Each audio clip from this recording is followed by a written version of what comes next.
ito, Blackwater at saka TNT. Medyo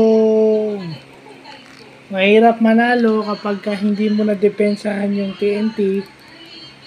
No match ka, hindi mo pa natulungan yung import mo at saka maraming turnover. Okay, yun ang problema ng Blackwater sa tingin ko. And alam naman natin na napakagaling ng import nitong TNT na si RHJ. Plus, nagbubunga na yung stint. Okay, nagbubunga na yung stint ng TNT sa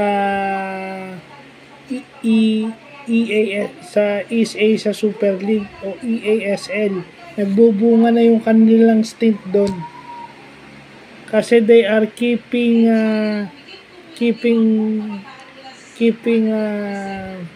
lower teams at bay.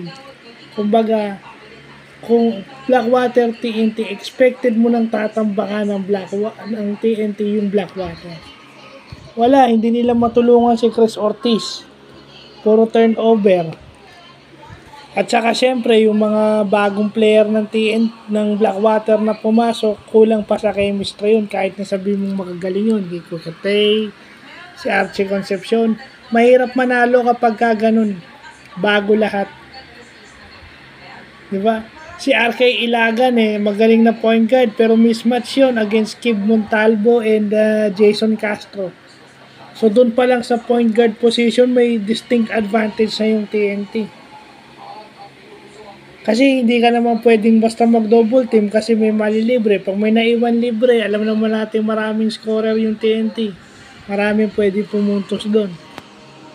So yun yung kailangan pakita ng Blackwater, no? Pagka ang team na kalaban nila ay malakas, sino yung mga players sila ang pwedeng tumulong sa kanila para kumalaban o dumipensa sa team na kagaya ng TNT.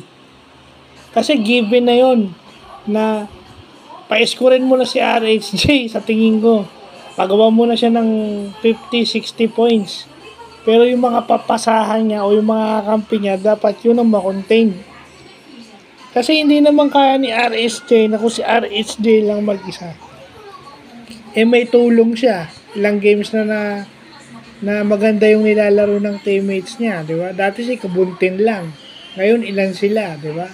So, pag may suporta ng kakampi, malaki ang chance ang manalo. So, yun lang po.